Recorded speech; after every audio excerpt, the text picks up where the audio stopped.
Halo para pendengar CCTV Malam.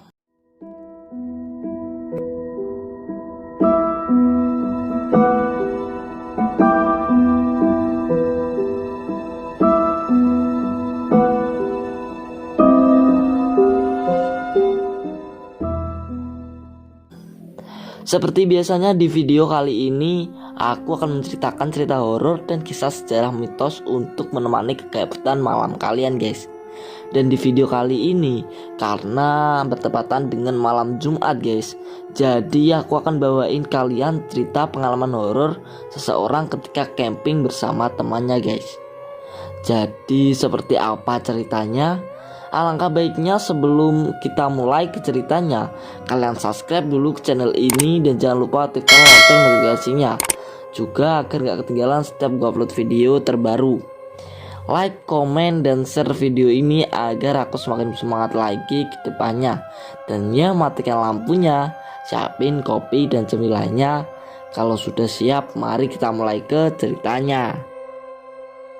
Hai, aku Erika. Ini kisah kedua yang aku bawain. Cerita ini berdasarkan pengalaman pribadiku sekitar 3 tahun lalu.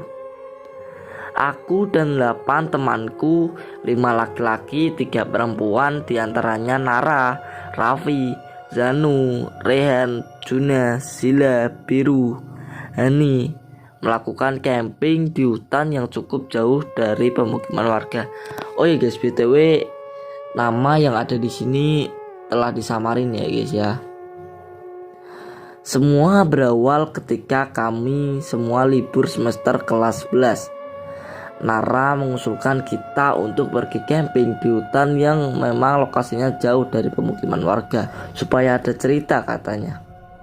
Aku dan 8 temanku berteman sejak kami masih SD hingga sekarang dan kami sering kali pergi untuk menenangkan pikiran bersama. Selalu bersembilan. Ayo camping nang alas buri SMK dulurku kui sepi pol. Meh raono sing moro. Jujur kami yang lain sedikit ragu untuk camping di tempat seperti itu. Namun entah mengapa Nara sangat ingin kami liburan di sana. Bos ayo, ra bakal genyo-genyo. Seminggu kami prepare untuk mempersiapkan camping masih saja terasa kalau tidak seharusnya kita pergi ke sana. Aku kok takut sama tempatnya, ibarat itu tempatnya nggak pernah dijamah orang. Biru berkata pada kami saat Nara belum sampai di tempat kumpul kami yakni rumah Zanu. Kancamu ki wis gendeng koyoke, golek panggon rak sing genah. Kuwi yo kene ora healing malah stres. Terlebih rencana kami menginap sekitar 3 hari 2 malam berada di tengah hutan yang tak banyak orang tahu. Karena Jumat sore kami mulai berangkat, maka kami memutuskan Kamis malam kami menginap di rumah Zanu. Sampai tengah malam waktu semua tidur. Jam 1 malam aku terbangun untuk ke kamar kecil. Posisi kamar kecil itu berada tepat di depan kamar tamu yang ditempati Nara.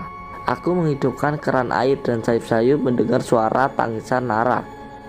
Aku yakin karena suaranya terdengar dari depan kamar mandi. Sengaja aku ingin mendengarkan lebih jauh apa yang Nara tangisi. Maka dari itu aku memilih untuk tetap tidak keluar. Aku kangen kamu nah. Besok kita ketemu ya.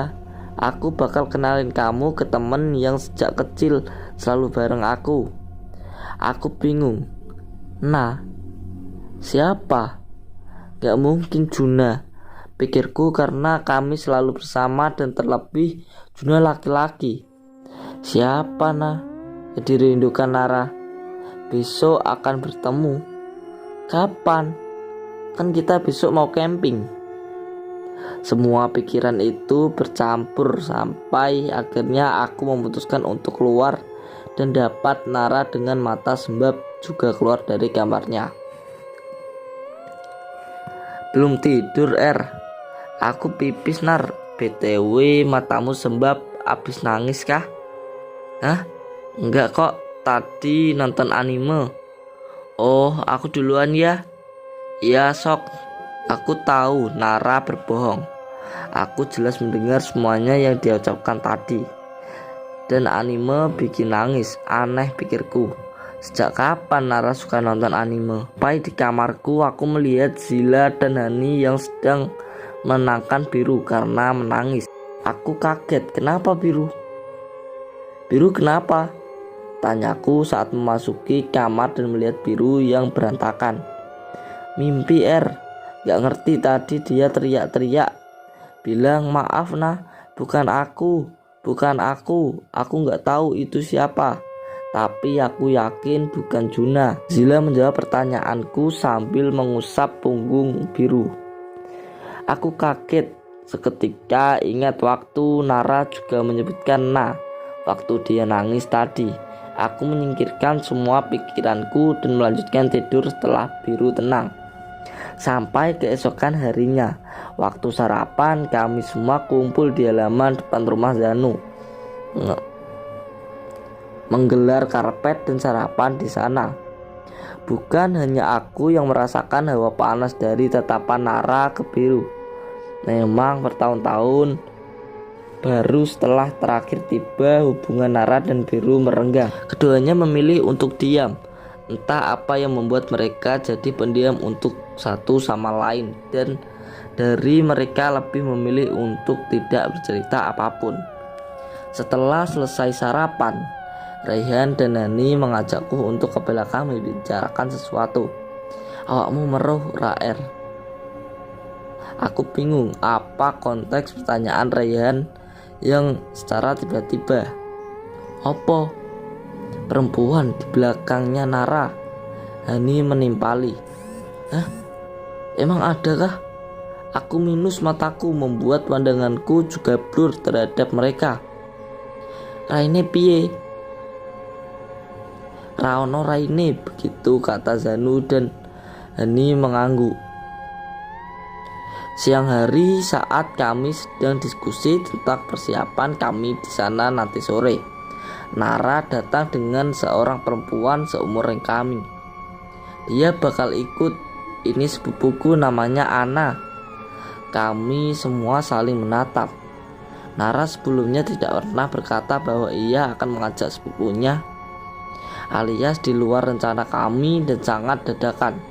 Kami bukan tidak mengizinkan sepupu Nara ikut, tapi semua perlengkapan dan persiapan kami hanya cukup untuk kami sendiri masing-masing. Aku mau berbagi, iki barangku, kabeh nggawa aku dewe, begitu kata Hani.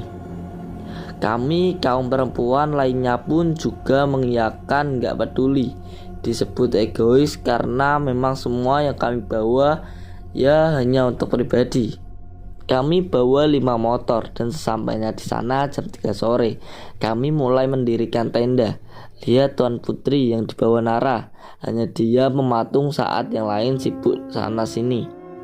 Kami mulai mendirikan tenda dan sebagian sampai pada malam hari tidak terjadi apapun dan kami juga makan-makan seperti camping pada umumnya. Ada yang berbeda dari reaksi Biru selama camping. Dia lebih banyak diam dan enggan menatap ke depan. Kamu sakit? Ryan bertanya, namun Biru hanya menggeleng-geleng. Saat Biru menunduk, tangan Ana menggenggam tangan Biru dan seketika itu Biru menatap lurus ke depan. Tatapannya tajam, kosong, dan semua orang kebingungan sampai akhirnya Biru pingsan. Kami yang terlalu sibuk dengan Biru memang tidak memperhatikan bagaimana reaksi Ana dan Nara. Mereka lebih diam, hanya memperhatikan bagaimana pusingnya kami ketika Biru tiba-tiba pingsan. Aneh, kami pikir Ana terlalu asing. Harusnya kalaupun orang baru, dia bisa mulai pembicaraan dan basa-basi dengan kita semua. Dari sampai hanya dia mematung sambil tersenyum, entah apa yang membuatnya bahagia. Dini hari jam 2 malam, Hani membangunkanku. Dia berkata supaya aku ikut dengannya karena ingin menunjukkan sesuatu. Tibalah kami di hutan dengan pohon dan semak-semak yang lebih banyak. Ada Nara juga Ana di sana. Ana duduk dengan Nara yang membaringkan kepalanya di paha Ana. Saat kami sibuk memperhatikan mereka, Ana menoleh. Betapa terkejutnya aku dan Hani saat mendapati wajah Ana yang tidak berbentuk, hancur dan penuh darah tersenyum ke arah kami. Aku dan Hani saling melempar tatap ketakutan, lalu kami berlari menuju tenda. Menetralkan nafas dan tatapan terjaga sampai pagi hari. Jam 6 pagi Rehan terbangun dan kami menceritakan apa yang kami lihat tengah malam tadi. Nara itu loh, turu sampingku. Terkejut saat mendengar kata Rehan, kami bertiga memutuskan untuk tidak mempercayai Ana. Sampai hari berlalu dengan biasa saja. Dan malam harinya saat kami sibuk bakar-bakar sosis, Biru teriak dari dalam tenda. Ini semua masuk ke dalam tenda, menyusul Biru tanpa Nara. Dia lebih memilih diam melihat kebingungan kami. Kami melihat bagaimana Ana mencekik leher Biru sampai kaki Biru tidak menapak di tanah. Sampai akhirnya cengkraman tangan Ana lepas akibat Juna yang memukul pundaknya menggunakan kayu bakar. Nara yang melihat itu bertengkar dengan Janu. Lalu tak lama itu Ana tertawa dengan kondisi yang acak-acakan. Biru memegangi kaki Ana dengan terus mengatakan, bukan aku. Saat Ana menoleh, kondisi wajahnya sama seperti saat aku dan Hani mergoi dia dini hari kemarin. Wajahnya yang hancur dengan penuh darah. Di situ Nana memeluk Ana setelah melepaskan tangan Biru dari kaki Ana. Memang tidak dramatis, tapi sesudah itu hujan deras. Dan saat itu terjadi, pergilah Raffi dan Janu keluar hutan untuk memanggil bantuan warga setempat. Kamu bohong Nara, kami bilang cuma aku pacarmu, tapi kamu suka Biru. Bahkan waktu detik-detik terakhirku, kamu tetap nggak bisa nyalain Biru. Padahal Biru yang buat aku jadi meninggal. Ana, ini bukan rencana awal kita. Kamu nampakin diri ke mereka dan minta bantuanku buat cari tahu siapa dari temanku yang nabrak kamu. Bukan gini dan bukan Biru. Begitu percakapan mereka sampai terus mereka beradu argumen. Tolong nah, bukan aku nggak nabrak kamu. Aku cuma penumpang di situ dan jangan ganggu aku. Biru menangis sambil terus mengucapkan kata-kata yang sama. Kamu suka Nara? Kenapa kamu nggak panggil bantuan? Kamu ninggalin aku padahal aku minta tolong bawa ke RSUD. Ana kembali mencekik Biru sampai beberapa warga datang bersama orang pintar. Semuanya selesai. Kami pulang dengan kondisi yang berantakan. Nara yang sampai saat ini masih terapi untuk kesehatan mentalnya. Kami yang sudah mulai jarang menghabiskan waktu untuk healing. Jujur ini sebenarnya enggak serem dan enggak jelas, tapi ya udahlah, jadikan pembelajaran saja mana yang baik. Jangan pernah libatkan mereka yang sudah meninggal untuk kembali mengurus persoalan duniawi, terlebih untuk membalas dendam. Salam Erika. Oke, jadi sampai sini dulu video kali ini. Dan buat kalian yang punya cerita pengalaman horor yang bisa diceritakan, kalian bisa share cerita kalian melalui @CCTV Malam ID. Dan terima kasih sudah mendengarkan cerita kali ini. Semoga bisa tidur nyenyak. Dan bye bye.